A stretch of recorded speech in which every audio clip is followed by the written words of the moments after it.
It's now time for Talkin' Boxing with Billy C. It began as a podcast, went live on the net, and transformed into a full-blown empire. Across the web, on Fight Now TV, and on radio stations around the world. It's the only daily boxing talk radio show on the planet, hosted by the only guy with the balls to do it. Many have stepped into the ring. Many have tried to take the belt. And one by one, they've fallen. Another victim of the undisputed heavyweight champion of boxing talk radio. Talkin' Boxing with Billy C is on now. My style is impetuous, my defense is impregnable, and I'm just ferocious. I want your heart.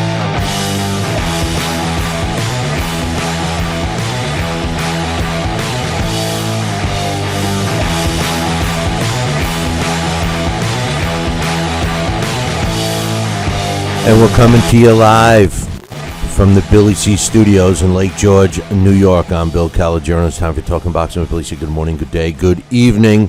Whenever you listen, hope you're doing all right. We got a busy show scheduled for you today.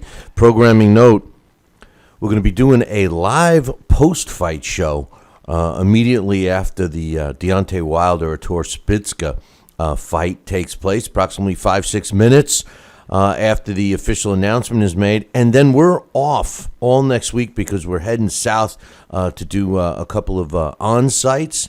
You can check out the full broadcast of the weigh-in on Wednesday night, and the fight night is Thursday night.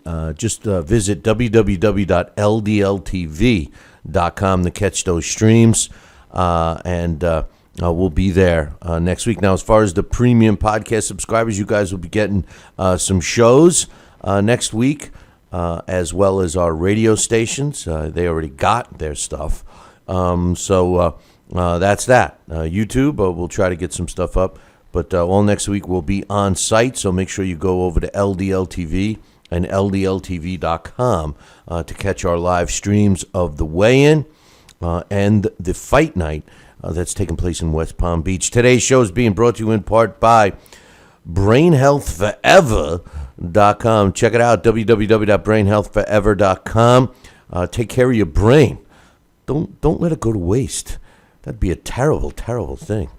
See what I'm talking about? Find out why it's the only patented brain-specific supplement on the market today. That's a tongue twister. Find out why Dr. Oz likes it. Find out why I take one every day. Read the testimonials, watch the video. www.brainhealthforever.com. Today's show is also being brought to us in part by the Southern Gourmet Spice Company. If you're looking for a unique spice, check out Kenny Bears. And you can get a bottle of Kenny Bears by visiting our website, www.billycboxing.com, and click on the Southern Gourmet Spice banner, which is on the right-hand side. Today's show is also being brought to you in part by, you got it, my book, Tom Molyneux from Bonnets, Your Baddest Man on the Planet. It's available right now where all good books are sold, including Barnes & Noble and Amazon.com. Now, if you're looking to get a signed copy, fear not. Just visit our website, www.billycboxing.com, and go into the book club section and follow the directions. And while you're in the book club section, check out some of the other books that are in there, all supported by us here at billycboxing.com. So get yourself a copy of those books as well. And today's show is also being brought to us in part by our Deontay Wilder-Szpilka post-fight show, which is taking place, like I just said a few moments ago, 6 minutes after the official announcement is made, right here on www.billycboxing.com and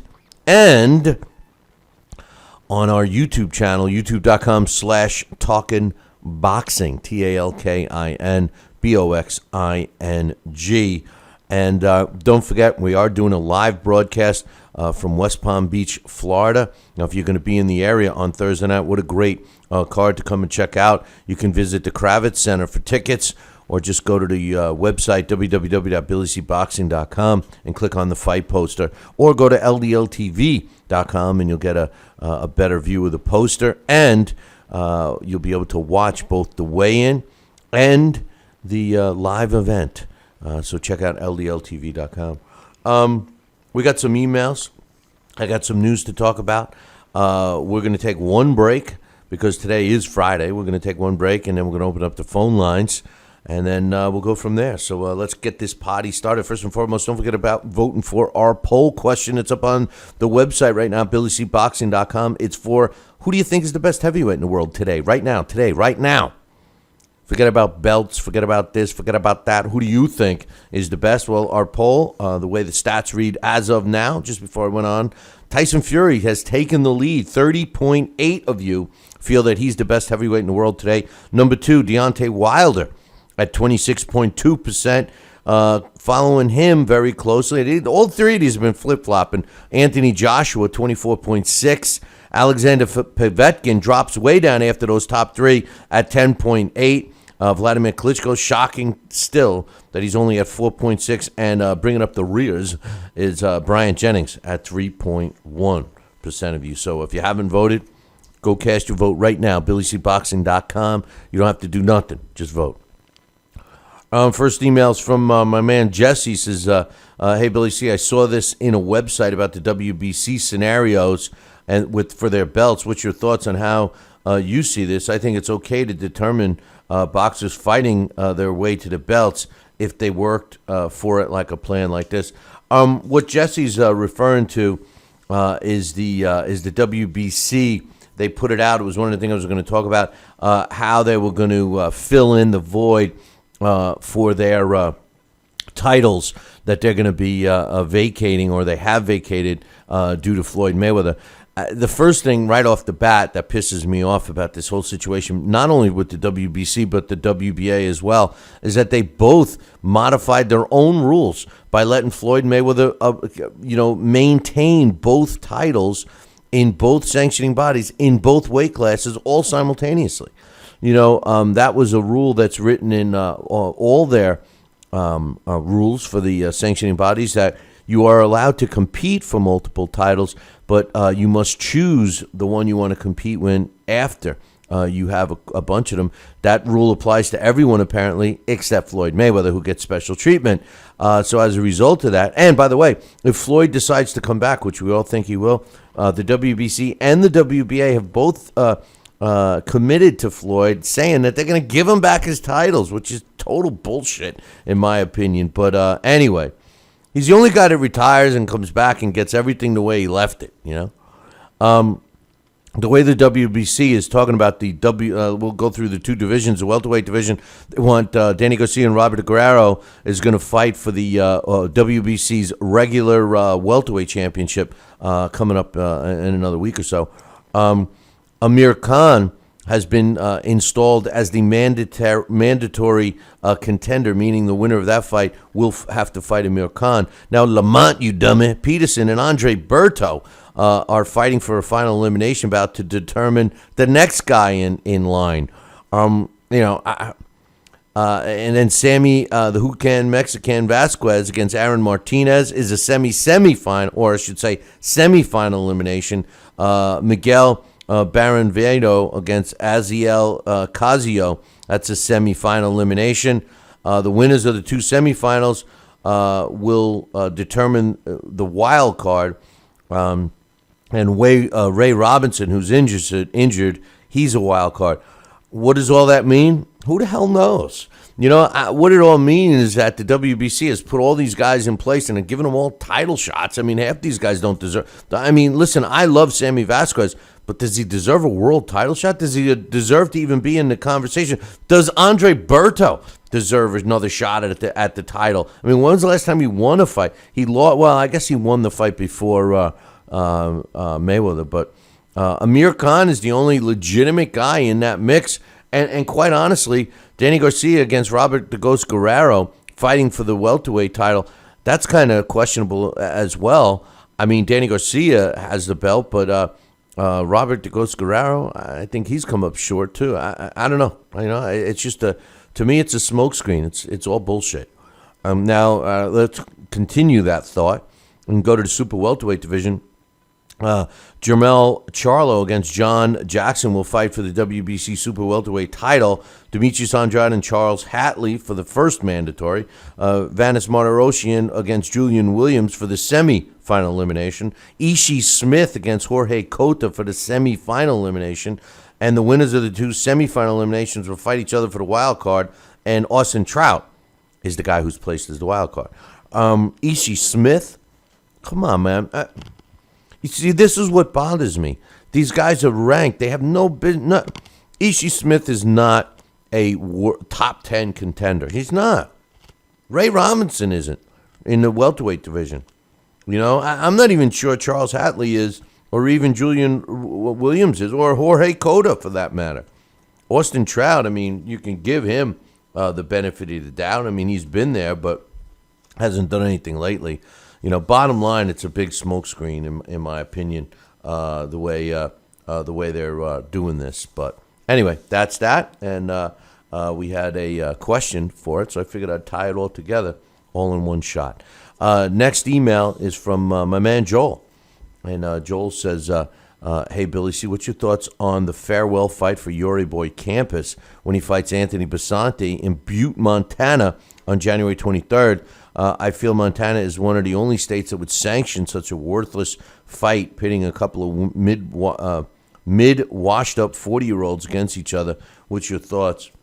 There's a lot of older fighters that are still fighting. As far as Yuri Boy Campus' final farewell fight, you know, what's a shame is that a lot of people look at him now and think of it that way, but he was a good fighter in his day. Just is hanging on too long. Now, as far as Anthony Basanti, I know for a fact I was talking to his team before this fight was announced. As a matter of fact, I knew this fight was announced. We were talking about possibly broadcasting it, but not against Yuri Boy Campus. It was somebody else was supposed to fight, and they're looking for Anthony Basanti to continue if he does well. So. I don't know. Personally, I don't think there's any interest in it. Basanti is from Minnesota, and Yuri Boy Campus, neither one of them from Butte, Montana. You figured Butte, Montana would have learned their lesson the last time they staged a fight there, but a big fight. This is not a big one, but I don't know what to say, man. Don't know what to say. Thanks for the email. I'll say that. I got one last email. This one's from my man Mike from Michigan. The title of it's Taboo. He says, hey, Billy C., here's a question that's a little taboo. Do you believe that racism exists in boxing today? As in, African-American fighters aren't given their accolades they deserve, and the boxing media pushes for white boxers to become superstars. Now, this is Mike. Says, I don't believe that. The Great White Hope, to me, is a thing of the past and last used on Tommy Morrison. Oscar De La Hoya fired back at Floyd's racism BS, and I agreed with Oscar and what Oscar said 100%. He says people want to see good fights. I want to see good fights. I don't care if the fight is black, white, Asian, American, Canadian, whatever, race or nationality. I don't give a damn. I want to see exciting fights. Could it be because Floyd was successful at making $1 billion whilst fighting in the most boring style known to man, that other fighters may want to emulate that style? Could it be that traditionally African-American boxers have, for the most part, been better at using movement than other fighters of different races or nationalities? We as boxing fans all know and understand the American style of fighting is really an African-American style of fighting. Using movement, reflexes, take less punishment. That's how it's been for decades, Billy. And African-Americans have dominated the sport, the boxing scene until now. Why is that? Because of what you said. Instead of getting inside the ring, the best American and African Americans are playing football, basketball, etc. Bernard Hopkins is best known to make some racial remarks from time to time, but he's also justified at what he said by saying that John David Jackson has tonight Sergey Kovalev to fight in a more American. I guess he has taught. I guess you wanted to say John David Jackson has taught Sergey Kovalev to fight in a more American style. He said that when Kovalev fought Pascal. Anyways, what do you think? Do you believe that we just want a white guy to be the next big thing? Or do you believe we just want the polar opposite of decades worth of awful Floyd Mayweather style of fighting? I'd put my money and my heart on wanting guys that fight to be the next thing. Black, white, blue, American, Russian, who gives a shit? We want fights. I don't give a shit, what color anybody is. And quite honestly, it bothers me that people, single out fighters, a black fighter, a Russian fighter, or this or that. They're fighters. Do I think racism exists in boxing? Racism exists in this world. Fortunately for me, the world I live in, my immediate surroundings and the people I deal with, we don't have racism, and we personally make sure it does not exist among us. And I wish everyone else did, but that's besides the point. Do I think that black fighters are getting the raw deal in the sport of boxing? No, I don't. I don't think the boxers are getting a raw deal because of the color of their skin. As a matter of fact, the black boxers, in my opinion, dominate the sport. They are the best fighters, but I don't think it has anything to do with the color of their skin. I think it has to do with the fact that there's more opportunities for a black American fighter to rise to the top because there's more black American fighters in the mix. Now there's a lot more Hispanic fighters, and now you're starting to see the Hispanic fighters rising to the top. As far as the white fighters go, the white fighters, there's always been the white fighters they're not as good. Let's face it. Let's call a spade, man. The white fighters. I mean, when's the last good white fighter you saw? I mean, they're just not they're just not in boxing anymore. I don't know. I don't know. How to say, but I just think it's just the way it is. I don't think that. I don't think it has to do with racism. I think the Floyd comments were total BS. I really did. I thought they were total BS and uncalled for. But anyway, Tyson Fury was named Fighter of the Year by Ring Magazine. Just to give you the Ring Magazine's awards, the Fighter of the Year was Francisco Vargas against Takayashi Miura. Then KO of the Year, Alvarez over Kirkland. Round of the Year, Amir Aman against Fidel Maldonado Jr., the round 3. Upset of the Year, Tyson Fury beating Klitschko. Comeback of the Year, Badou Jack. I like that one. Trainer of the Year, Joe Gallagher. That's a bullshit move. I mean, he's a well-known guy in the sport of boxing, but, can you name any of his fighters, like off the top of your head? No. Prospect of the Year, Takayuma Inoue. You see, now, he's a champion. But yet he's still considered a prospect. But he's a world champion, So that's the problem with the sport. Anyway, event of the year: Mayweather Pacquiao. Most inspirational fighter: Anthony Crawler. That's the Ring Magazine stuff. Terrence Crawford and Hammer and Hank Lundy kicked off their press conference the other day. Setting up their fight for February 27th. And Terrence Crawford had a few things to say, but Hank Lundy had lots to say. He said, listen, y'all, it's showtime, baby. It's not just showtime, it's hammer time. February 27th, we're going to go put on a show. We're going to do what we do. Terrence, you can laugh, but excuse my French. I'm going to kick your ass, and this is real. I'm on your ass. I'm going to tell you this, man. Listen up. It's real up. I've already got you out of your comfort zone. Listen, it's war. You fought Delorme. I beat the brakes off him. Had the man running around the ring. Listen, I'm going to tell you like it is, man. I'm a street guy. We could take it to the streets. You don't want none of that. I'm keeping it 100%. You know what I mean? Fight night's going to be a hell of a show, and I guarantee I'm going to come home and take this man's belt. He's never seen nobody that has the same tools as me at southpaw, right-handed, speed, punching power. It's on. It's showtime, and I guarantee fight night I'm going to break you. I'm going to break your will. You're coming to the East Coast, homie. This shit ain't no game. I want you to get this in your head. You could be funny all you want. I'm going to beat your ass. The Garden knew what they were doing about picking Hammer and Hank because they know this bum can't sell the place out. Let's be serious. I mean, he can't sell nothing out. But Hammer and Hank's going to sell everything out. We're going to show up and show out. He's a talker. Yeah, he's a talker. But Terrence Crawford said, thank you very much. No, he started humming a few Manny Pacquiao tunes, I think. No, but he says, Terrence Crawford says, everybody you know, Hank. He says, everybody knows you, Hank. You're like that boy who cried wolf. You're always wolfing. You talk a good game, but you ain't going to do shit. You talk about how street you are, that's talking, boy. We know about you. We heard about you getting soaked up in the gym and socked up in the gym and shit and ain't doing nothing. You could smile all you want. You could talk all you want. When you look at me in my eyes, for real, though, you heard about me. You heard my background. We didn't hear nothing about you. We just hear you talking. You're the loudest person in the crowd. You could talk all that stuff to all the other fighters, but this ain't it. I'm going to clown you. I'm just having a little fun with you, Hank. He's just playing. He's a fake. I think you saw in the amateurs when I was a U.S. Nationals and Hank was getting beat up. You remember that, Hank? You thought I forgot. I remember that. I'm going to put on a spectacular show in February. I'm going to hit him in his mouth, and he's going to end up like Derry Jean. And he's going to get what he's looking for.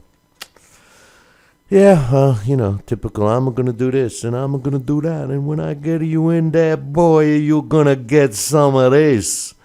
Yeah, okay. Well, let's just see what we end up with. We've heard Floyd talk that crap, too. And like Mike says, all we do is snooze through his fights. But anyway, Hammer, speaking about another Hammer, how about Erickson Hammer Lubin? He's going to be the headliner on Bounce TV on Sunday. January 31st. Nobody's going to be watching that because that's a football weekend. So anybody that schedules fights on Sunday during NFL are stupid. Can I say stupid? Yeah. We got some other news to chat about. Carlos Molina returns on January 23rd. Carlos Molina will be... the former junior middleweight champion will be facing Augustin Fiara, who's 20 wins and 2 losses with a draw. So we'll keep you posted on that, January 23rd. February 19th, a ShowBox card will be featuring some young fighters coming to us from the Boardwalk Hall in Atlantic City, New Jersey. My man Larry Hazard was talking about this just the other day. Adam Lopez is taking on Mario Munoz in the main event in a super bantamweight fight. In the super middleweight division, Ronald Ellis, 12-0 against Jerry Odom, 13-2. It's a good matchup. Keenan Smith in the welterweight division, 9-0 against Wellington Romero, 9-0 with a draw. Another good one. And Lavarius Red Williams going up against Oshaki Foster in a featherweight fight. It looks very good on paper, so we'll keep it going. You heard that Roman Rocky Martinez and Orlando Salido were looking to fight a third time. Well, apparently they haven't reached an agreement, and they're not fighting. Apparently they're both going in different directions.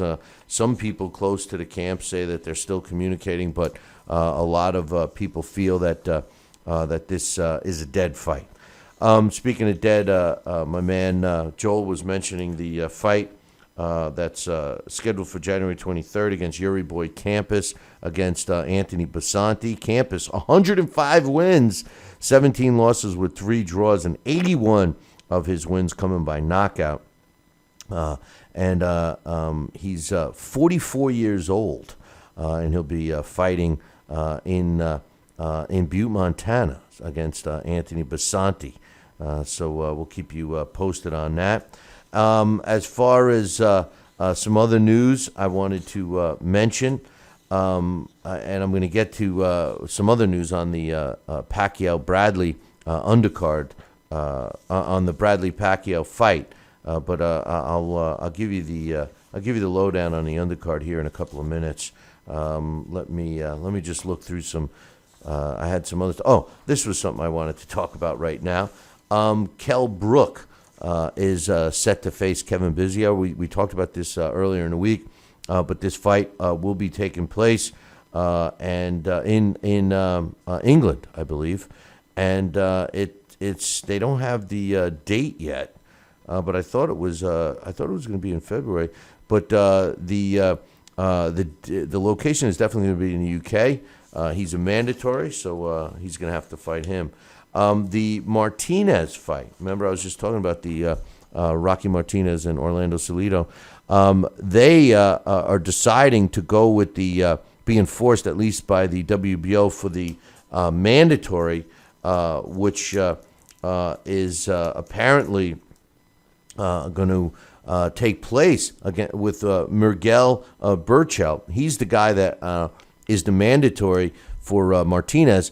But apparently there was a purse bid held, and PR Best Boxing feels that they got slighted, that they weren't even invited to the purse bid, and that's who promotes Martinez. So that's getting all whacked out. So we will keep you posted on that as that develops.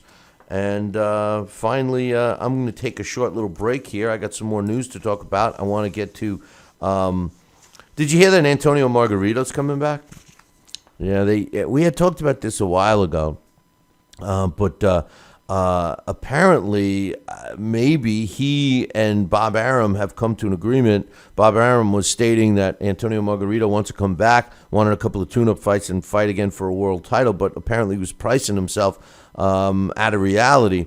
So it looks like he will be coming back. It's looking like it's going to take place in Mexico on March 5th. And who's his opponent? Well, they got penciled in Jorge Paez Jr.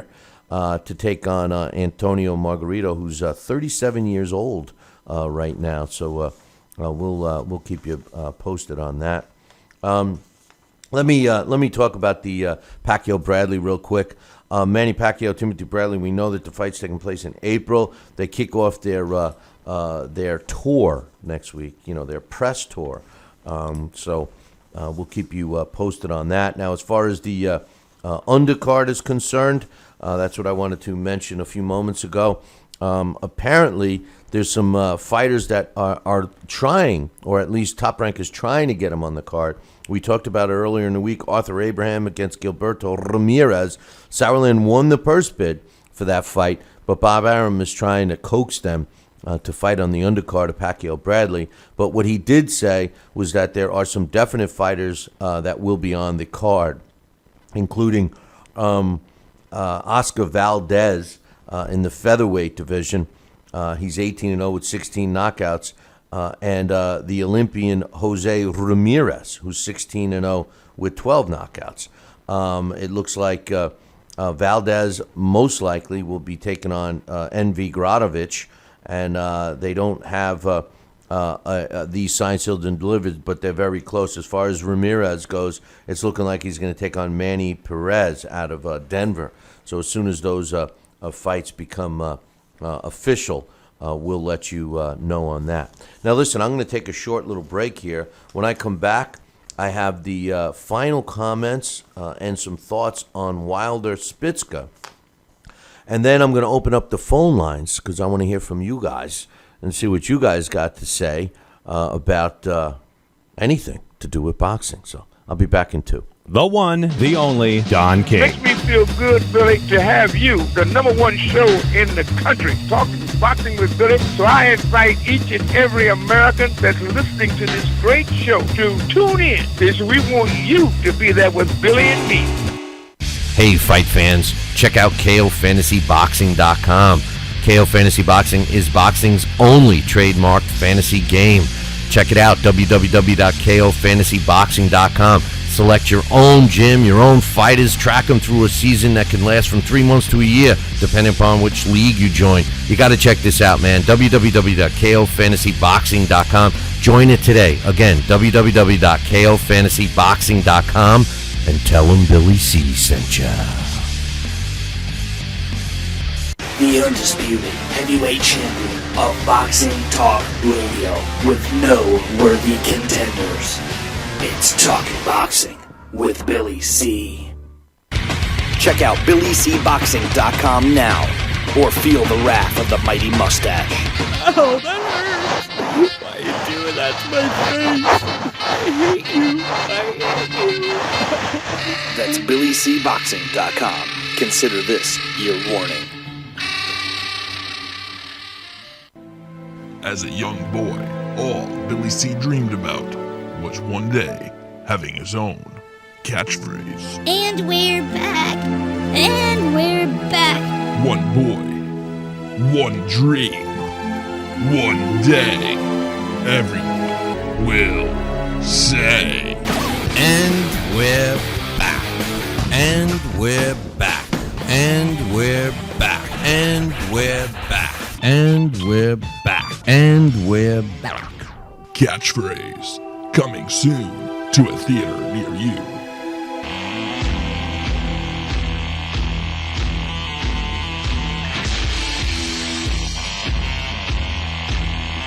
And we're back. You're listening to the Talking Boxing with Billy C show. Glad you could join us. And don't forget about your brain. Huh? Well, you know what I'm talking about. I've been talking about it. Go visit www.brainhealthforever.com. www.brainhealthforever.com. Find out why it's the only patented brain-specific supplement on the market today. Find out why I take one every day. Find out why Dr. Oz supports it. Just read the testimonials and watch the video clip, and then buy your supply today. Make sure you tell them Billy C sent you and demand a Billy C discount. www.brainhealthforever.com. Don't forget about our post-fight show. As soon as the Deontay Wilder-Szpilka fight is over, tune it in right here on BillyCBoxing.com and on the Billy C YouTube page, which is www.youtube.com/talkin, TALKIN, boxing, BOXING. Like I said, we're going to kick that off approximately 6 minutes after the official announcement is made. Now, Larry Hazard will be joining me to start the show. And then we're going to open up the phone lines. I know Dax is going to be calling in. I know Alex is going to call in. And we're going to open up the phone lines for all you guys to call in as well. So we'll be talking about primarily the 4 fights that and actually, you know what? To be honest with you, we're going to be also doing the post-fight show for a radio station. So that will replay it. It won't be live. It'll be live for us, but it won't be live for the radio station. So that's going to be pretty cool. Normally the post fights are not on the radio, but this one will be. So it'll be interesting. So anyway, Deontay Wilder-Szpilka. I don't know if you guys saw the weigh-in today. I'm looking at this stuff and it just seems so choreographed. Lou DiBella. I don't know what's his problem. I mean, he just looks like he's on a different planet, and he just he's I don't know. Is he on something? You think? I don't know. But he patting Deontay Wilder on the back. Deontay Wilder, I forget who it was. I think it was Alex. The other Alex emailed me a few weeks back, talking about Deontay Wilder. Everybody's in on it but him. I think there's a lot of young people that really think that he's as good as he thinks he is. Listen, I officially picked Deontay Wilder to beat Szpilka, but I think Szpilka is going to win the fight. I mean, for my Billy C challenge, I picked Wilder, okay? But I honestly believe that Artur Szpilka is going to knock out Deontay Wilder. I just have this strange feeling. I can't believe that he would just be smiling and going along with it and saying that he's going to do it for his fans. And I don't know if you guys caught the weigh-in, but it was definitely a pro-Artur Szpilka crowd. There's a lot of pressure. He says that there's no pressure on him, but there is. But let me get some final quotes. Deontay Wilder, I'll give you. Let me give you Charles Martin first. He says, "I'm happy. I'm excited. I'm looking forward to this fight on Saturday and taking what's mine. So I'm so sick of talking about Glazkov, what he does well. I just want to see if he could do it well against me." Glazkov said, "Everything's in place for me to become a world champion. Charles is a big guy. He's a lefty, but he hasn't fought anyone good. He's a big, strong guy, but it's the heavyweight division. Everyone's strong. This is going to be a good fight. All of my past fights have helped me get ready for this one. I want all the belts. This is the first step towards my dream." This is one of the problems with the heavyweight division. Before I get the quotes from the main event,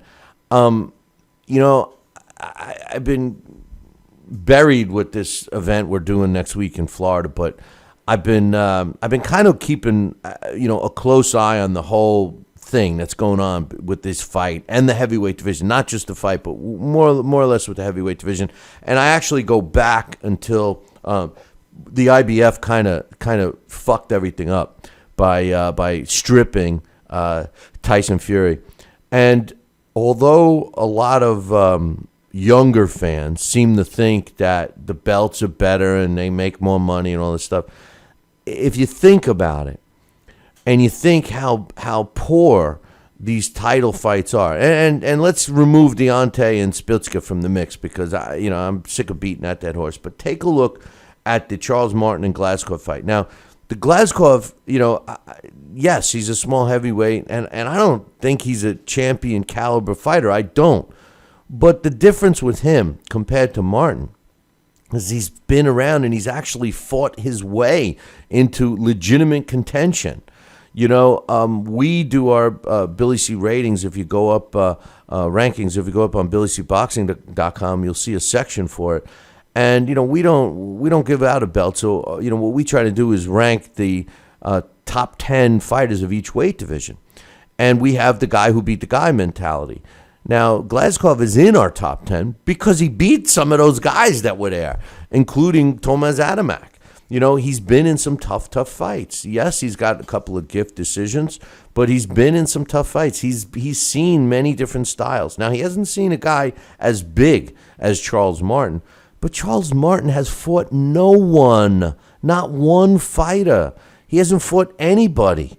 Not even close to anyone. It's a shame that this guy is actually getting a title shot. One of my pet peeves, the way boxing is run today, is that, if you stay busy and you're with the right team, you don't have to fight anybody tough and you're going to get a world title shot. That's not fair to all the young fighters that are working their asses off in the gym. We wonder why people don't choose boxing, and we say, oh, well, and I say it myself, oh, well, there's football, there's basketball, there's baseball, there's so many other options. This is true. But, even if you loved boxing, even if you wanted to get into boxing, and you work hard and you keep put your nose to the grindstone, so to speak, and keep your ass clean and do all of that and do like you're supposed to with anything else in life, boxing doesn't reward you for it. You got to have, the connection. Charles Martin, no disrespect, but he's being rewarded for what? For being an Al Heyman fighter? Come on, man. Deontay Wilder against Artur Szpilka. Szpilka says, I know you have to have a great respect for your opponent, and I used to have respect for him, meaning Deontay. But after what he has said about me, I got a problem. You have to prove it in the ring. He has to do it in the ring, not outside the ring. He could say whatever he wants, but we will see it in the ring. I will fight hard, and after the fight, you will hear the new heavyweight champion of the world. Apparently, that's the big fight between Deontay and Artur Szpilka. They keep yelling in each other's face. Artur says, and the new, and Deontay says, and still. And that's what prompted the melee the other day up at the press conference. But they behaved themselves at the weigh-in. Deontay says, people who know me know that if I'm saying I'm going to do something, I'm going to do it. I'm hungry. I'm determined. I'm not playing with anybody in 2016. I don't say things just to sound good. My actions will speak for themselves. This is a great card. 2 heavyweight title fights in one night. Doesn't get much better than that. The heavyweight division is exciting again. Says who? Well, he says having someone like me, it's only going to get better. I take pride in what I do and what I have. I'm honored to have the WBC belt. I even have the belt tattooed on my body. It's not going anywhere, but there are more belts than that I want. It's going to be a long journey and a tough path, but I am that kind of man. When people say heavyweight champion of the world, I want one person to be recognized. I wish my opponent and all future opponents good luck because they're going to need it. I read something referring to Deontay Wilder today. By the way, the phone lines are open for anybody's thoughts, 845-228-8710. And they were saying that he's developing nicely. He's coming along very nicely. And he's finally learning. He started late, he's had some weak opponents, but he's still developing as a fighter. And we haven't seen the full potential of Deontay Wilder yet. That could very well be true, and I hope so. But what bothers me is that he's got a title around his waist. So what that says, like when people say comments like that, especially media, and they write an article and they say that the guy is developing nicely and he's got a long way to go, et cetera, but yet he's a world champion. What that tells me is world champions don't have to be that type of fighter anymore. World champions only have to be in the right place at the right time to get a belt, and then they're going to be hand-fed cupcake after cupcake after cupcake while they develop. It irked the hell out of me when Andre Berto was the same situation. And I was a huge Andre Berto fan, but that's exactly what they did with him. You know, they got him a shot. You know, he's developing. He's this. He's that. And then next thing you know, he gets in a real fight and he gets his ass kicked. And really, he hasn't won a real fight since then. You know, he's been in some good fights and stuff. That's not my definition of a champion. And to add to that, once a champion's a champion, he needs to face anybody that's willing to fight him for that title. That's what champions do. It's what they do. You know, cats ignore people. It's what they do. But champions fight people. It's what they do. Joining us right now, Dax Khan. What's up, man? Why fight somebody when you're going to get paid anyway? Yeah, well, that's the mentality of the sport. And I listen, if that's the way everyone thinks in this sport, I might as well pack it in because I have no interest in this sport if that's what it is. I have no interest. That's not the real sport of boxing. You know, everybody gets paid in other sports too, but at the end of the day, they're forced to play against the best teams or what have you and vie for one championship. Every other sport is like that. Only one, except for maybe golf. You know, boxing, you know, we accept the multiple titles. We choke it down. But to have these guys not even fight realistic opponents, to have a guy claim, pound his chest, say he's the best in the world in his division, and yet he's still developing, it's sickening to me, Dax. It is sickening. You know, earlier, a little while ago on the show, you're speaking about the Anthony Bosanti and your boy Campus fight. And, you know, sure, your boy Campus has been far from his best years for a lot of years. Let's put it, I don't know for any lack of a better way to put it, but there's a guy who pretty much fought everybody. I was actually very, I appreciated the fact that Max Kellerman on the HBO end of 2015 wrap-up show, where he gave a guy like Darnell Boone respect. You know, and there's a guy right there, you know, that's a true fighter. You know, he may not be among the elite, but he fights everybody. And like you said, that's what fighters do. You fight everybody because you're a fighter. It's nice to have all the money, and I have nothing against guys when they have a hard schedule and they've proven themselves. They take an easy fight now and then. You know, why destroy your body? You have a long life after boxing. But, you know, don't sit there and just, you know, cherry pick, make these easy fights and want that big money. And as you state, pound your chest because, you know something, you're not doing nothing. You're acting. You're not a real, you know, you're not a real fighter. There's a difference between a real fighter and a boxer.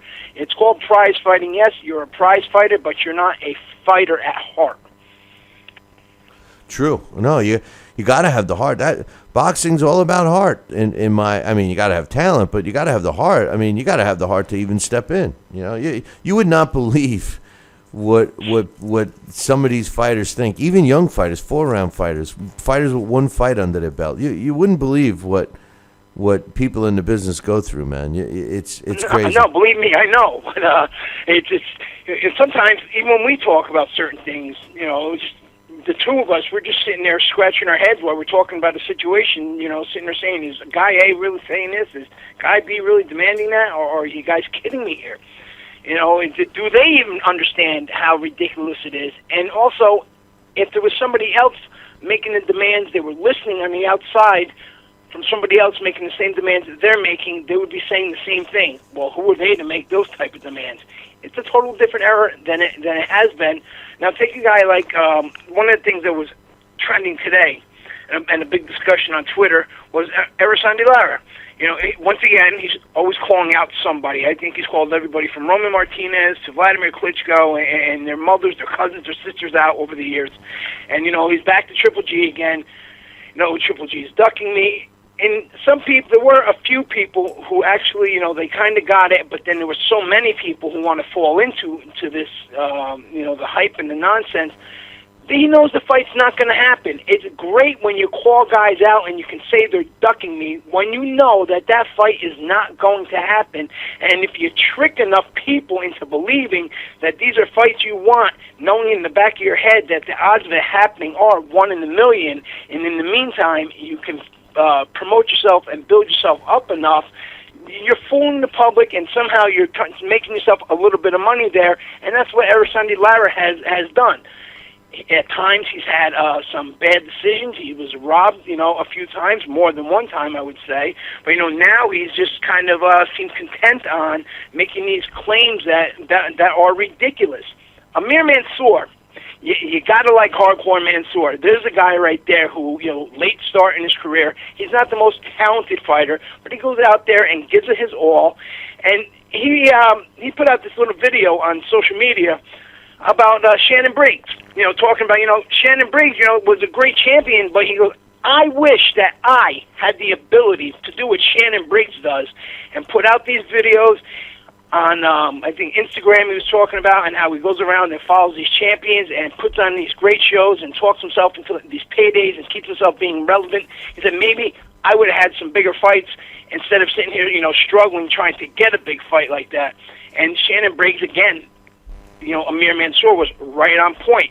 That's another guy who learned how to use his hype machine, his promotional, self-promotional skills on how to make himself relevant. And nowadays, that's all you need. I say it all the time. If you have yourself access to a smartphone, you have yourself access to a laptop, you have yourself access to somebody willing to sit there and shoot you while you're ranting on and off, you can become a star in this sport. How sad is that? And you don't have to ever beat anybody in the top 10 to become one. It is sad, and hopefully it could change. Otherwise, it is going to fizzle out. Yeah, you know, guys like Wilder is, you know, with you know he's PR. You know, he's working on PR for himself, and it's a hype. It is a hype. You know, and I think Szpilka is going to give him a fight. You know, it's going to be interesting to see what happens after this fight, assuming Deontay Wilder wins the fight. Is the WBC going to really make him fight Alexander Povetkin? Because it is his mandatory. It has been his mandatory. And, you know, Deontay Wilder is doing exactly what basically you're alluding to. You know, he's walking around telling everyone, nobody wants to fight me. Everybody's ducking me. Everybody's afraid. You know, who's afraid? Who's ducking him? I don't know anybody. I don't know any heavyweight in the division right now that would duck Deontay Wilder. Not one would duck Deontay Wilder. But that's a throwback moment, though, because I believe personally, and I agree with a lot of things you're saying about Deontay Wilder. You know, I followed him as an amateur. I didn't really see a lot of improvement of him overall until the last couple of years, where he's incorporated a few more things into his game set, where he's trying to become a more complete, rounded fighter. But Deontay Wilder, in my opinion, has a desire to be better. He has a desire to be the best, but then he has Al Heyman and these other people around him that aren't allowing him to prove himself, because just like why I state a throwback moment, you know, it's just like these guys from the 70s or 80s or even earlier back then, they see something there, he's going to lose to this guy, why chance it? Because right now we're making the money off of him, so we're not going to risk losing our money off of Deontay Wilder. The concern there is, what can they make off Deontay Wilder instead of Deontay Wilder? That was a lot of what I wrote in my article about Freddie Roach and John Pascal and Freddie Roach's comments.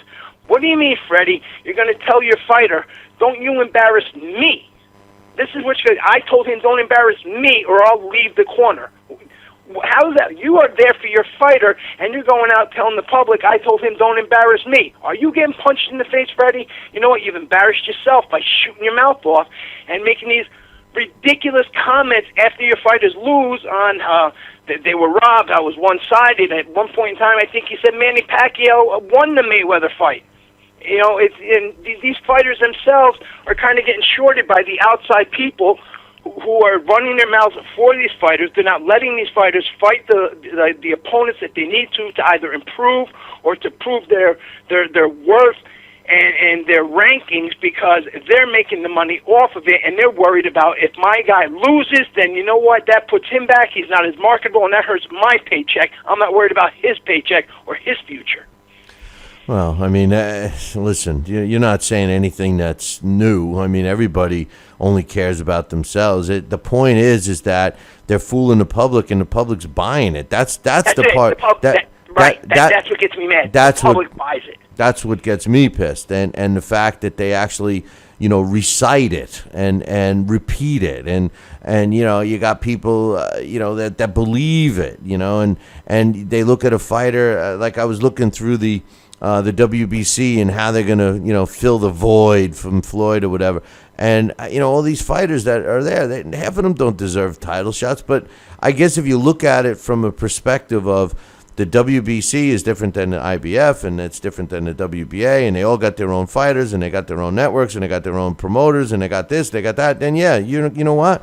We got a bunch of different groups of boxing, and that's why we don't have worldwide recognized champions, because there's so many of them. If you're a Japanese champion in Japan, they know who you are. In America, they don't. If you're an American champion, they don't know who you are in Japan. You know what I'm saying? So it's crazy. Before, didn't you mention Inouye?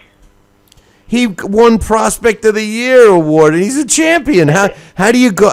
Listen, exactly. How can you? He's not a prospect. He's a champion. And as I was speaking with somebody in our chat room, saying, yeah, he's got less than 10 fights, but you know something? These same people, because it's a different type of promotion, if you're a boxing fan, that's the beauty about boxing. It's a worldwide sport. Yeah, but it's an international sport. Anywhere you go, you're a world champion if you hold that world title. So if you're a true fan of the sport, you should know about the whole sport. You should know if a guy is a world champion in Japan, you should know that because you're a boxing fan. You're not an NFL fan.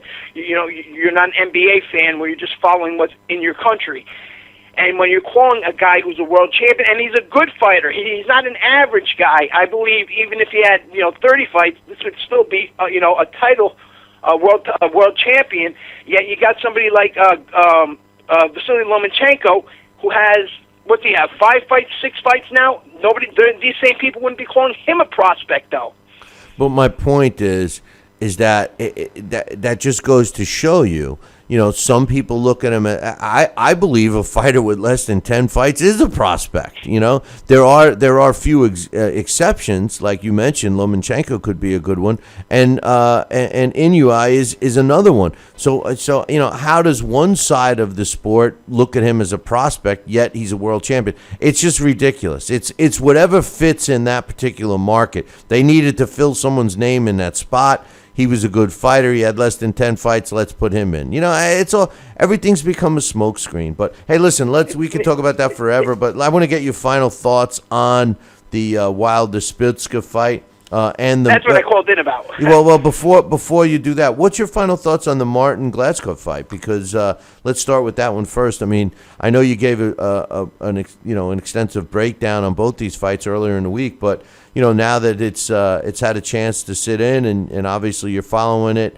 up until today, the weigh-in and all of that. What's your thoughts on the Martin Glazkov fight? How's it going to go? Who's going to win?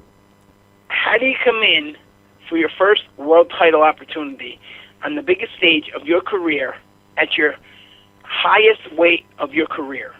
How do you do it? That tells me something there.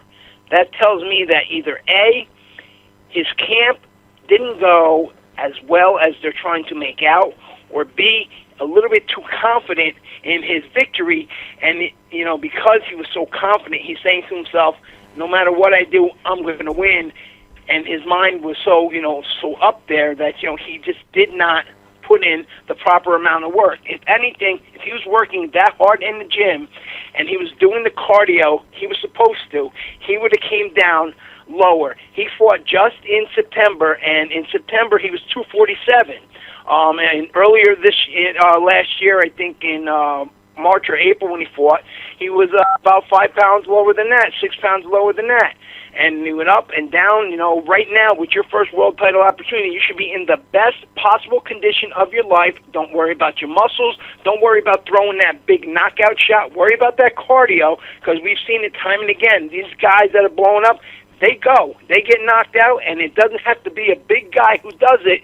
In fact, Glazkov came in at 218 today, and Glazkov looked in great shape.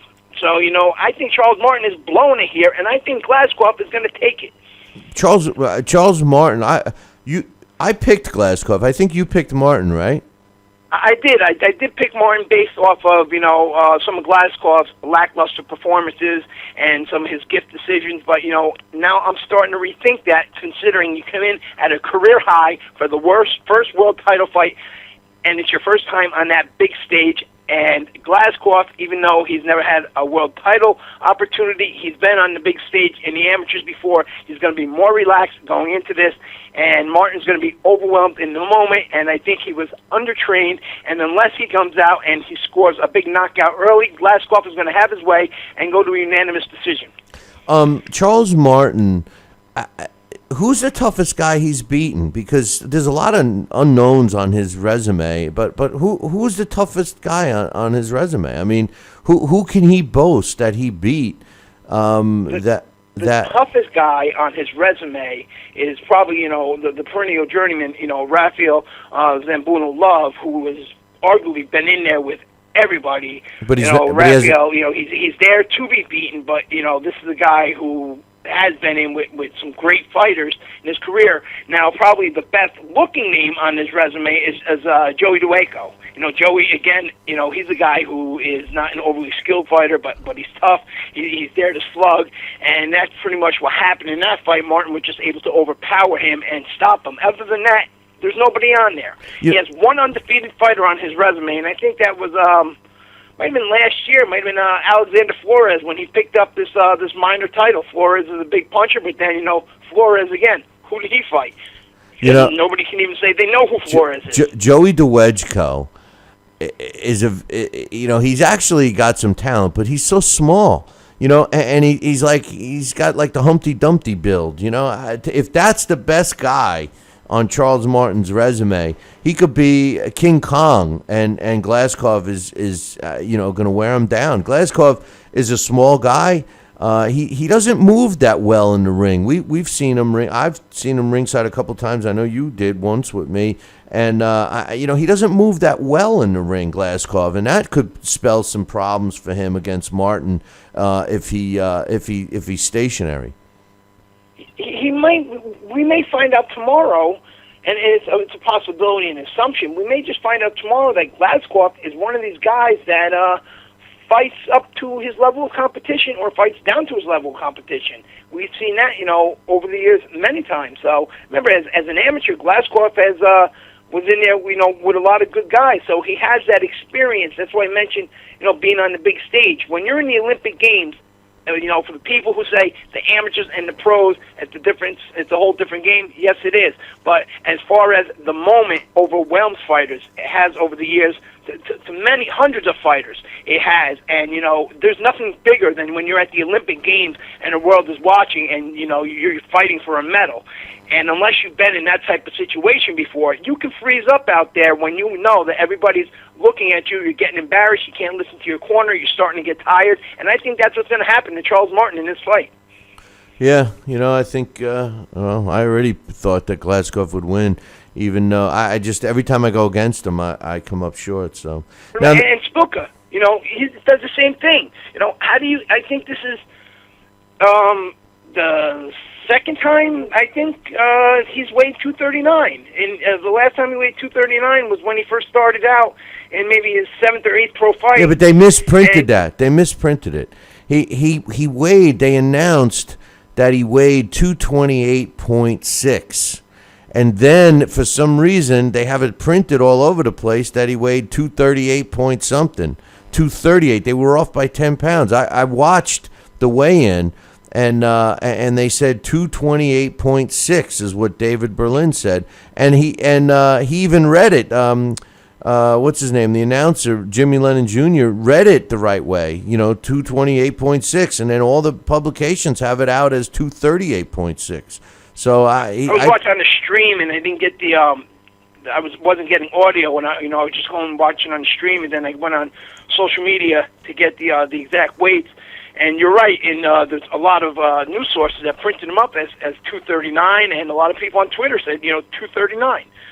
David Haye, look at him in his first comeback. Mark DeMori is nothing special, but he looked huge compared to David Haye, and he looked in better shape than David Haye did. I hope David Haye gets knocked out, even though I picked him. But what's your official pick for the Szpilka Deontay Wilder fight? I know on Monday you picked Wilder. Is your pick the same?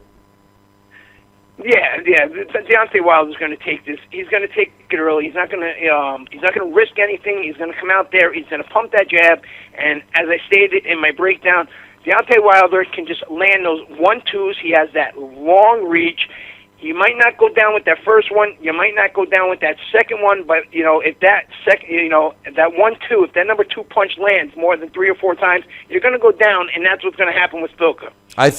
I picked Wilder. And I think that if Wilder is able to jump all over Szpilka early, I think that that's his chance of winning. The longer the fight goes, the more chance for Szpilka, in my opinion. And I think that if Wilder does knock him out, I think it's going to be with an uppercut. I think he's been working on his uppercuts. I think that Szpilka is going to try to make the fight inside, which I think is an advantage for Szpilka. But I also know that Mark Breland is a smart trainer, and he's going to know that too. And I think that if anything, it seems that they've been working on the uppercut in his last couple of fights. So I'm thinking that if Deontay comes out on top in this fight, that an uppercut is going to play an important role in this fight. However, I think as far as live underdogs go, Dax, Artur Szpilka is the guy. I can't say it enough. I just have this funny feeling, and I hope that I'm able to get the loss on the Billy C Challenge and Szpilka win this fight, because talk about shaking up the heavyweight division. If Artur Szpilka wins this fight, the heavyweight division will clearly be in turmoil. And it might even be a good thing. We talk about excitement in the heavyweight division. Deontay Wilder talks about excitement in the heavyweight division. I don't see excitement in his fights fighting bums. I don't see excitement when Vladimir Klitschko was winning his boring style fights. But you get a guy like Szpilka in there, and then a rematch with Deontay maybe, and then you got the rematch with Fury and Klitschko. Now all of a sudden we got some interest, I think. What do you think? No, what you have here right now is a monopoly by Al Heyman, because Artur Szpilka is an Al Heyman fighter. Charles Martin is an Al Heyman fighter. Deontay Wilder's an Al Heyman fighter. The only spoiler in here is Tsar Glazkov. If Glazkov gets the IBF title, then what you're saying, there's a lot of excitement there. But if Wilder wins and Szpilka wins and Martin wins, what happens there is those titles all stay with Al. Wilder can totally avoid going in there with Alexander Povetkin, because Povetkin is not Szpilka or any of these other guys, and Deontay Wilder is not an inside powerhouse like Vladimir Klitschko was. So I don't think he's going to beat Povetkin now or in 2 years from now, even if Povetkin gets older. So if the WBC strips Wilder of the belt, Heyman still has a title that can float around between his fighters. He can still keep guys marketable, and then if he manages to have 2 versions of a title, then you know what? He has sort of a monopoly on there, and the odd man out is going to be Tyson Fury, who is the lineal champion, as I stated, and that's what's wrong with this sport, because, again, the way they promote, the way they fool the fans, they're going to have them believing the Heyman fighters are the world champions, when it's really Tyson Fury who is the lineal champion, because he beat the guy that none of these guys wanted to get into the ring with.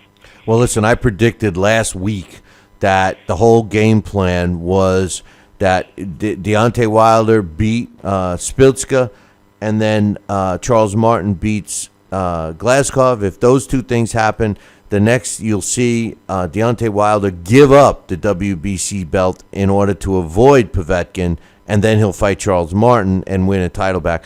That's what I think. And the the reason why I really, and you can chew on this whenever you want to, the reason why I truly believe that statement when I said, you can't get Kovalev and Adonis Stevenson in the ring because, and I blame Stevenson 100%, another Al Heyman fighter, but you know what? Al Heyman had no problems getting another main event fighter in Glazkov in the ring, one of his fighters. He made sure that happened, and why? Because that will allow him to keep those belts, and if they got Kovalev in there, one of the Al Heyman fighters, they would lose their lineal title. Well, that's the thing. They're taking Glazkov lightly, and everyone is, I mean, except me. I picked Glazkov to win, and we'll see what happens. I mean, I just think that every time you go against a guy, he wins. He's got so much. I think he's got a lot more drive than Charles Martin, but we'll see. We'll see. But you're going to be joining us for the post-fight, right? Absolutely joining for the post-fight. And just one shout-out, we got to give, Bernard Hopkins is talking about coming back. He turned 51 today, Bill. Well, you know what? Like everyone said, nobody whooped his ass in the ring. So, hey, They never did they? They beat him, but they never really whipped him. The best person I can ever say, is Kovalev at a 50-year-old Hopkins, and that's not taking anything away from the win, because at 50 years old, he was still top 5 pound for pound. And Roy Jones years ago, and looking now, who's going down as the better fighter of all time, Roy Jones or Bernard Hopkins? That shows what a great Bernard Hopkins is. I'll send you the link for the post-fight show as soon as it's created tomorrow morning, all right? Absolutely, and everybody enjoy the fight this weekend. Talk to you soon. All right, take care. That's Dax Khan. Check out his column up on BillyCBoxing.com. So anyway, we are doing, so in case you're just joining us late, we are doing a post-fight show tomorrow as soon as the Deontay Wilder-Szpilka fight is over. When they announce the official announcement, the official time of the stoppage, or the official scorecards, tuning in right here, BillyCBoxing.com, or our YouTube channel, youtube.com/talkin, TALKIN, boxing, BOXING, and we'll be broadcasting that tomorrow. And like I said, we're doing a showcase for a radio station, so that'll actually be the first time we do that. Larry Hazard's going to kick the show off with me. Dax will come on. We got Alex joining us. We'll open up the phone lines for all of the fans to call in and get their thoughts, and we'll go from there. Joining us right now, I think Joel is on the line, right? What's up, buddy? Yeah, it's me. What's going on? How you make it out? I'm all right. I gotta agree with Dax. Tomorrow night, these tournaments that I think are real BS. It's all Al Heyman stuff. I mean, how can you get excited? Robert Guerrero deserves a title shot at 147 when you could arguably he's lost his last 2 fights. I mean, this is all Al Heyman being fixing everything. Well, the problem is that the fans are drinking that Kool-Aid and they're supporting it. Listen, we can complain, we can keep complaining, but the only way to make a change is to stop doing.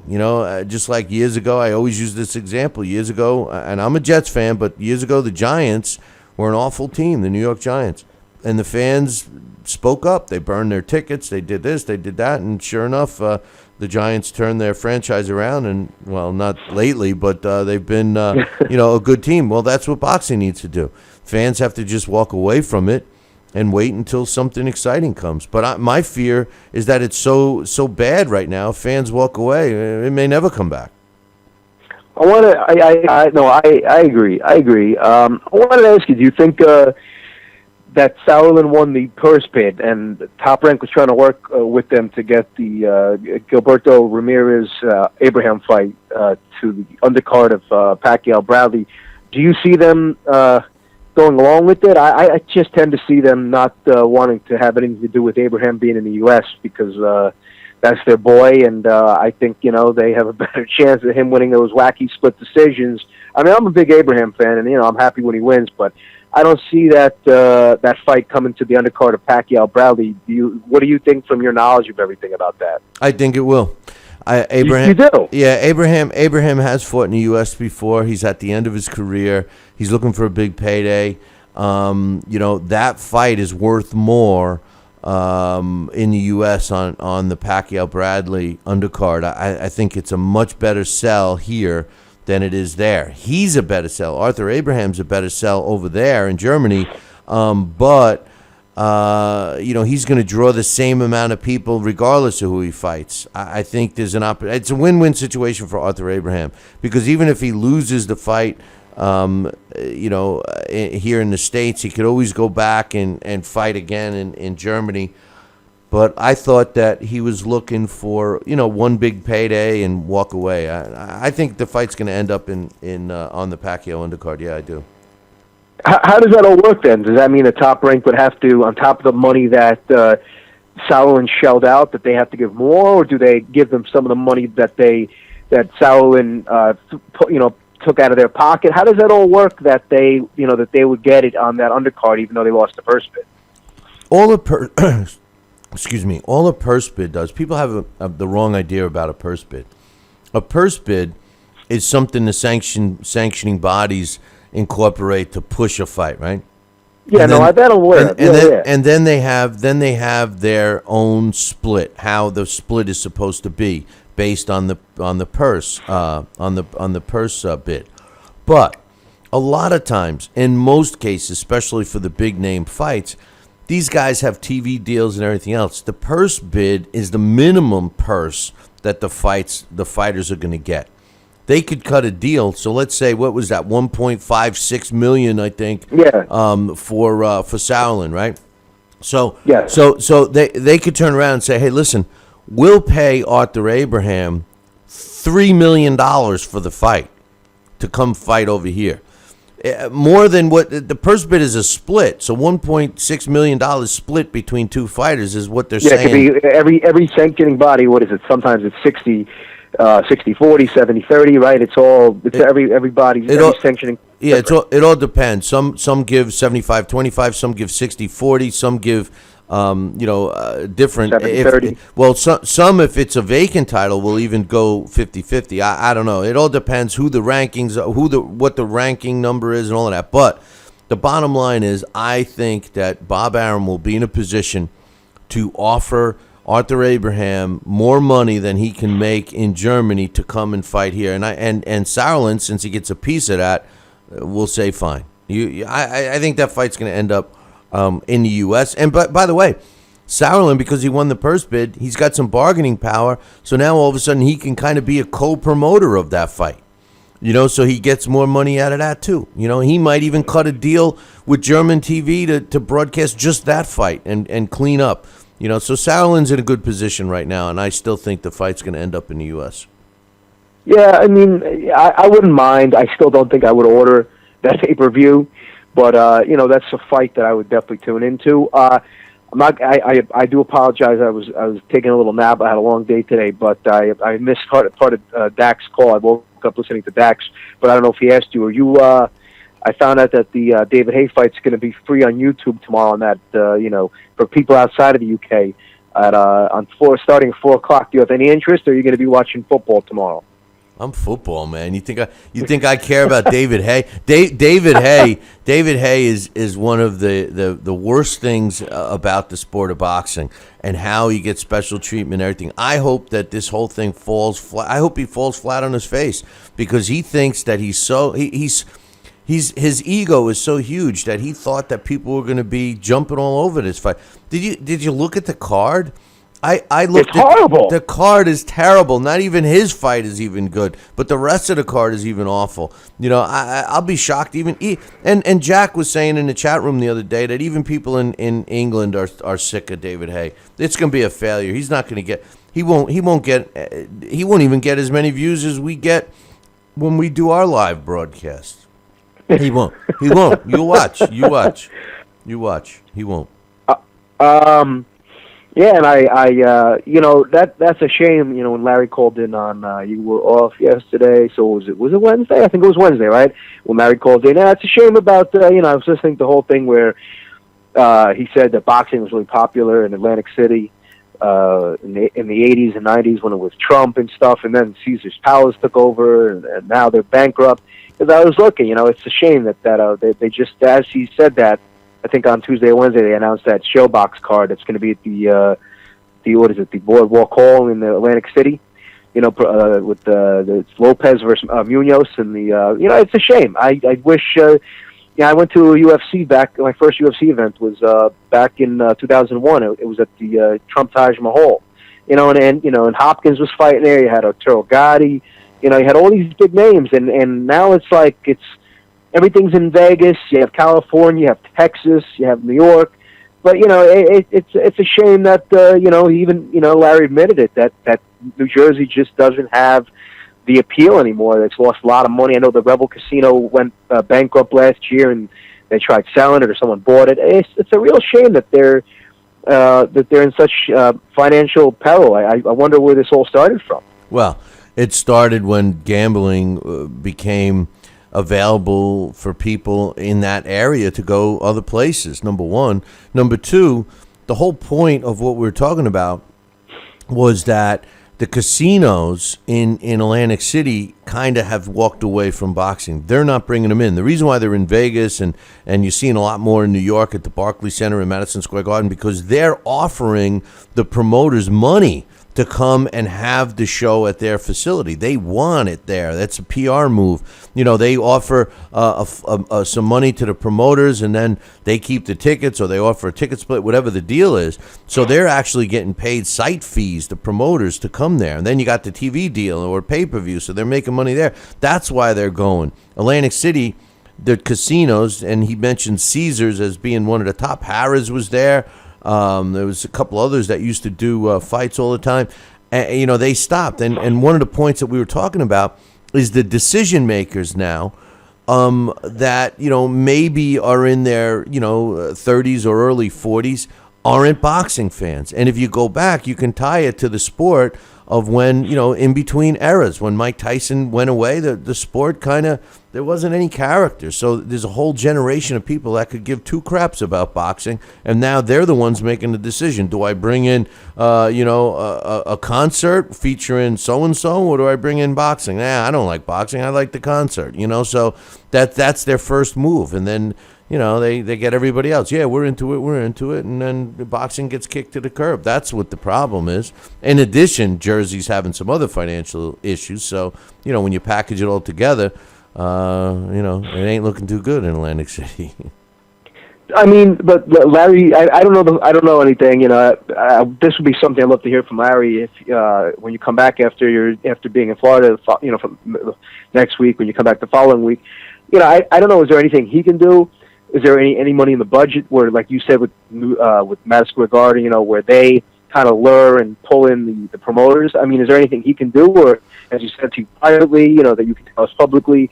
As you said, there's nothing he can do financially. I mean, I'm just curious what they could do to bring boxing back to Jersey. Well, I mean, there's nothing he could do. Here's the thing: if a casino sees that there could be money made by holding an event, that will attract gamblers or whatever, or vacation, whatever they're trying to attract, then they would pay for it, because the promoters aren't going to pay the fee it costs to go in and say, hey, I want to rent out your ballroom, Caesars in Atlantic City. I want to rent out your ballroom for a fight. You know what that's going to cost? The regular price. They're hoping it's the other way around, that the casino wants them there.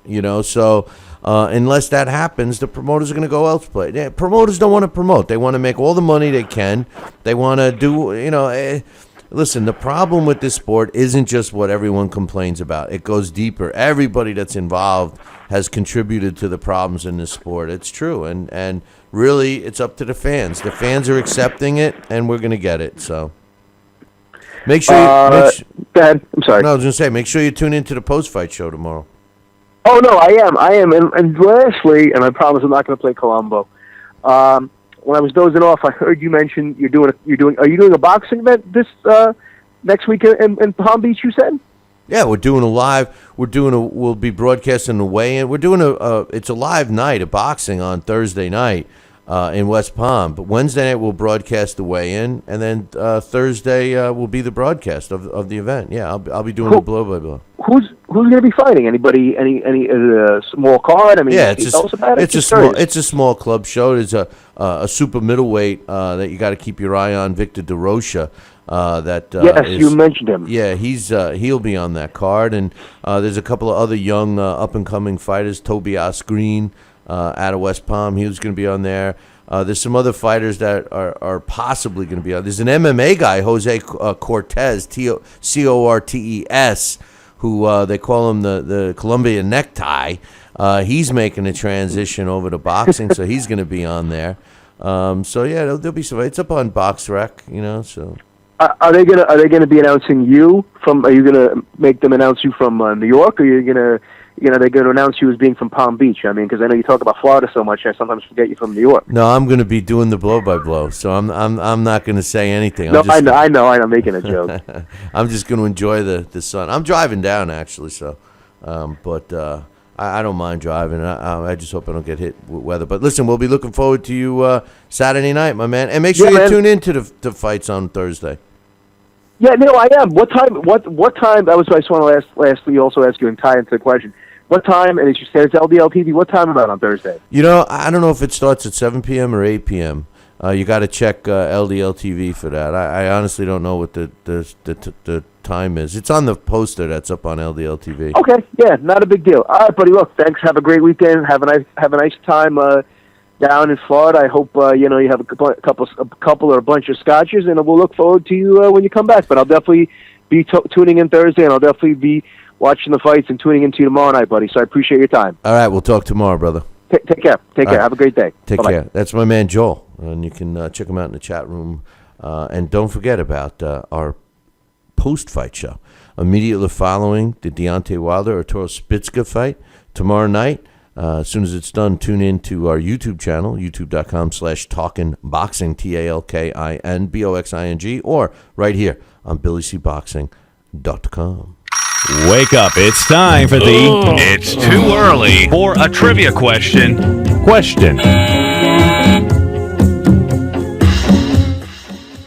Alrighty then. Today's It's Too Early for a Trivia Question, which is being sponsored by the event that we're talking about right now, taking place in West Palm Beach on Thursday night. Make sure you try to get some tickets and come on down to West Palm. But if you can't, tune in.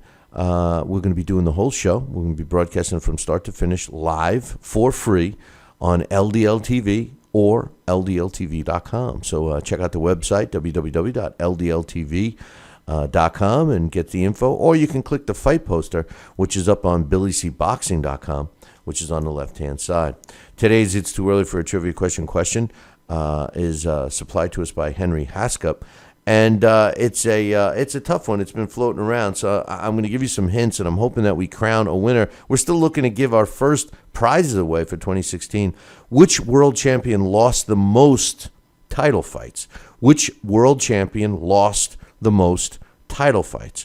If you're the first one to email me the correct answer, Billy@talkinboxing, TALKINBOXING.com, you'll win a choice of some great prizes. Now, I'm going to give you some hints. I'm going to read the question one more time, then I'm going to give you some hints. So if you get the answer, make sure you email me, Billy@talkinboxing, TALKINBOXING.com. Which world champion lost the most title fights? Okay, here's some hints. Number one, this guy's career, he fought between 1990 and 2010. 1990 and 2010. He also fought for titles in the super featherweight and featherweight division. And I will give you one other hint. This guy lost between 10 and 20 championship fights. He lost between 10 and 20 championship fights. He lost the fights between 10 and 20. Email me the correct answer, Billy@talkinboxing, TALKINBOXING.com. This day in boxing history. And finally, this day in boxing history is being brought to us by my book. That's right, Tom Molyneux, From Bondage to Baddest Man on the Planet, is available right now where all good books are sold, including Barnes & Noble and BarnesandNoble.com and Amazon.com. Now, if you're looking to get the electronic versions, Kindle is available, Nook, and I don't know if the Apple Book or whatever they call it. I don't know if it's available there, but you can check that out. Get yourself a copy. Remember, Black History Month is all February long, and this is a great book for Black History Month. It's not just the story of a boxer. Well, it is a story of a boxer, but it's not just for boxing people. This is for everyone. It's a story of a freed slave who became one of the most recognizable figures in the world during his life, and he's virtually forgotten today. Tom Molyneux from Bondage, the Baddest Man on the Planet. It's a must-read, and I suggest you read it now because we got some big plans for that. So check it out. You can get a copy, Amazon.com, BarnesandNoble.com. The electronic versions, if you're looking to get a signed copy, fear not. You can go to the website, www.billycboxing.com, and click on the book club section and follow the directions there. Now, if you run into me live in West Palm Beach on Thursday, or even at the weigh-in, which will be open to the public, ask me for a book. I'll give it to you at a discount price and sign it for you right there on the spot. I usually have a few with me. You know what I mean? So anyway, on this day, January 15th in 1977, Rafael Ortega wins a 15-round decision over Francisco Coronado to win the vacant WBA World Featherweight title. It took place in Panama City. On this day, 1923, before the largest crowd to date for a boxing card at the Motor Square Garden in Pittsburgh, Pennsylvania, Harry Greb wins a 10-round decision over Tommy Loughran to improve to 62 wins, 2 losses, and 2 draws. On this day in 1990, George Foreman knocks out Jerry Cooney in the second round in their heavyweight fight in Atlantic City, New Jersey. On this day in 1940, Jimmy Bivens knocks out Emery Morgan in the second round in his pro debut. He would go on to have an 86 wins, 31 by knockout, 25 losses, and 1 draw career that landed him into the International Boxing Hall of Fame in 1999. And finally, on this day, January 15th in 1972, Joe Frazier knocks out Terry Daniels in the 4th round to retain his world heavyweight title, and that took place in New Orleans. Hey, listen, don't forget, we're not going to be doing live shows next week, but all the premium podcasters will be getting a show. All of our radio stations will be getting a show, and we will try to put some little bits up on YouTube, but we will be back the following week. Now, don't forget to tune into our post-fight show tomorrow, immediately following the Wilder-Szpilka card. And don't forget to tune in to our live event that we're going to be broadcasting on LDL TV on Thursday night. We're also doing a weigh-in on Wednesday, so you got to check www.ldltv for all the start times for that. So we'll be taking calls and all that stuff, hopefully, so you can be involved with that. We'll have chat room open so we can communicate. But make sure I see you here at the post-fight show first tomorrow. And don't forget this.